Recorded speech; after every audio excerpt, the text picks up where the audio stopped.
बॉलीवुड में अपनी अभिनय का लोहा मनवाने वाले और भाभी जी घर पे हैं जिस सीरियल को आप सभी देखते हैं और उसमें जो मनमोहन तिवारी हैं उसका किरदार निभाने वाले शिमला से निकले कलाकार रोहिताश गौर जी इस समय हमारे साथ हैं। आइए उनसे बातचीत करते हैं। सर, सबसे पहला तो आपका घर है, आपके घर में आपका स्वागत है। क्या जो वजह रही इस बार शिमला आने की, किस वजह से शिमला पहुंचे? ये भी वजह जो है एक ही होती है। इन दिनों हम यहाँ होते ही हैं और ये जो है मेरे पापा के ज़माने से अब तक चला आ रहा है।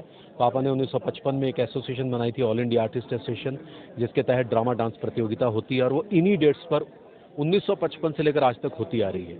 तो ये दिन हमारे यहीं गुजरते हैं। तो इस प्रतियोगिता के लिए जो हमारी एसोसिएशन की है, ये मेरे पापा सुदर्शन गौर ने फॉर्म की थी, उसके लिए हम यहाँ आते हैं। किस तरीके की प्रतियोगिता है सर? कहाँ कहाँ से प्रतिभागी इसमें आए हैं? उद्देश्य क्या रहता है इस प्रतियोगिता का? हमारे प्रतियोगिता का उद्देश्य है कला के माध्यम से राष्ट्रीय एकता, मतलब नेशनल इंटीग्रेशन थ्रू आर्ट इसका मोटो है और बस इसी के तहत काम कर रहे हैं। कब से शुरू हुई है सर? कब तक चलनी है और कहाँ कहाँ से प्रतिभागी? ये 6 से 10 जून तक चलनी है और 20 स्टेट्स से लोग आए हैं, जिसमें 27 नाटक हैं और लगभग 1000-1200 के करीब कलाकार शिमला में इस समय हैं। शिमला में भी प्रतिभा की कमी नहीं है सर। गेयटी थिएटर बड़े अच्छे जो कलाकार यहाँ से निकले हैं। आपको क्या लगता है क्या जो शिमला से निकले हुए आर्टिस्ट हैं वो आप लोग कोई एक ऐसा प्लेटफॉर्म बना रहे हैं ताकि जो लोग यहाँ से बॉलीवुड में जाना चाहते हैं उन्हें प्लेटफॉर्म मिल सके, सरकार के समक्ष उनकी आवाज़ उठाई जा सके, सरकार से कोई मांग की जा सके, इस तरीके का? सरकार से मेरी यही मांग है कि उन्होंने जो एक फिल्म पॉलिसी जो शुरू की थी उसको जो है फिर से एक नया रूप दिया जाए और उसे कार्य रूप दिया जाए, ताकि यहाँ पर छोटी छोटी फिल्में बने, हिमाचल के लोग बनाएं और बाहर से भी जो लोग आए वो हिमाचल में फिल्में बनाएं। ये एक मुहिम शुरू हुई थी जो पता नहीं अभी बीच में है या कहाँ है। मैं आपको 2 बातें कहूँगी। हम सीएम सर से मिले तो सीएम सर से हमने कहा कि हमें यहाँ पे ना पापा जी का सपना रहा था एक कि वो यहाँ पे एक आर्ट इंस्टीट्यूट बनाए या तो ऑडिटोरियम बनाए हिमाचल में, सालों से मतलब रहा है। तो उसके लिए अगर हमें वो थोड़ा सपोर्ट करें, ज़मीन दें तो हम पूरा फंड इकट्ठा करके हम हमारे सब लोगों को टीम को ला के वो करेंगे। तो उन्होंने कहा है वो यहाँ पे फॉरेस्ट लैंड है लेकिन देखेंगे, तो ये बात हमने रखी है। और गवर्नर जैसे हमने ये कहा है जब मिले हम उनको कि हमें इंटरनेशनल समर फेस्टिवल जो होता है यहाँ पे, उसमें हमारे आर्टिस्ट को भी वो इनवाइट करें। ये हमारे आर्टिस्ट 20 स्टेट से आ रहे हैं, करीबन 1200 आर्टिस्ट हैं, तो उनको भी वो इनवाइट कर लिया करें। तो समर फेस्टिवल भी कर लेंगे वो और हमारा कॉम्पिटिशन भी कर लेंगे। तो उन्होंने कहा नेक्स्ट पक्का बुलाएंगे। 68 साल से ये प्रतियोगिता आयोजन कर रहे हैं आप। पहले क्या स्वरूप था, अब क्या स्वरूप बदला है? क्या चैलेंजेस बढ़े हैं? जिस तरीके से 20 स्टेट्स काफ़ी बड़ी एक संख्या है, 1200 आर्टिस्ट को लाना एक मंच पर, कितना बड़ा चैलेंज है सर? बहुत बड़ा चैलेंज है। पापा के टाइम में चीज़ें थोड़ी सी कम थी, लेकिन अब जो है इसका रूप बहुत ज़्यादा बढ़ गया है और क्योंकि टीम्स भी बहुत बड़ी हैं, पूरे हिंदुस्तान में जो कलाकार हैं उनकी तादाद बड़ी है, डिजिटल माध्यम की वजह से और भी ज़्यादा प्लेटफॉर्म्स खुले हैं, तो अभी ज़्यादा मुश्किल है लेकिन मैनेज कर रहे हैं जैसे तैसे। लेकिन पुराने टाइम में थोड़ा सा लोग इमोशनल, भावनात्मक रूप से ज़्यादा जुड़े होते थे। सोसाइटी का पैटर्न, जो सिस्टम बहुत अलग था, लेकिन आज जो है चीज़ें बहुत प्रोफेशनल है।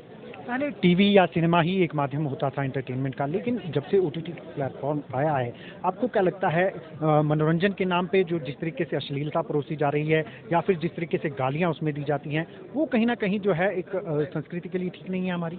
नहीं, बिल्कुल। अगर तो कंटेंट के मुताबिक है, उसके साथ जेल हो रहा है तो वो थोड़ा सा ठीक है, फिर भी ज़्यादा ठीक नहीं है। लेकिन इस पर ना ही इसका यूज़ किया जाए तो बेहतर है, क्योंकि ये तो बच्चे के हाथ में है मोबाइल, तो उससे बुरा असर पड़ता है। आपके अगले जो प्रोजेक्ट हैं वो क्या रहने वाले हैं? कोई फिल्में हैं या फिर जैसे भाभी जी घर पे तो सबके जुबान पे है आज की डेट में, ऐसा कोई नया प्रोजेक्ट, कोई नई फिल्म?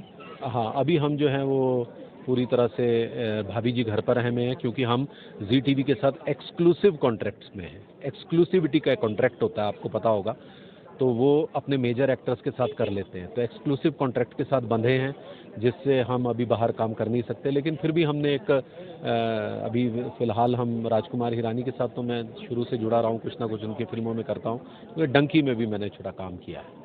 एक मेरा अंतिम सवाल है सर, कश्मीर फाइल्स और केरला स्टोरी करके फिल्म आई, काफ़ी जो है विरोध हुआ, कई स्टेट्स में तो इसे प्रदर्शित ही नहीं किया, और एक बात जो उठती रही है कि धर्म के नाम पर फिल्में परोसी जा रही हैं, एक जो है खाई जो है वो क्रिएट की जा रही है धर्मों के नाम पर। आपका क्या राय है सर? आप क्या विचार हैं?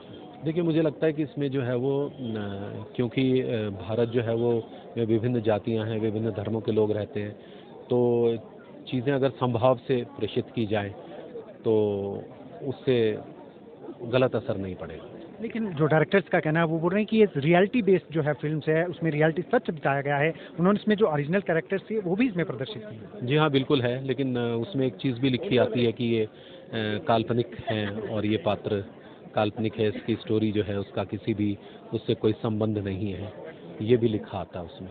बहुत बहुत धन्यवाद सर।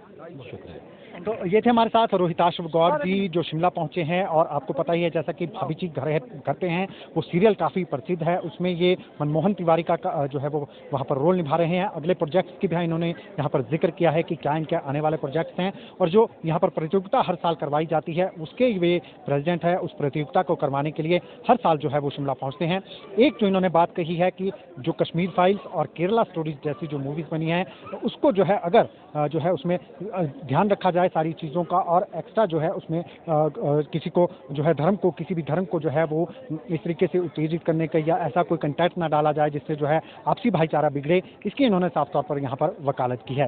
दैनिक सवेरा टीवी के लिए कैमरामैन सुशांत के साथ शिमला से गजेंद्र शर्मा।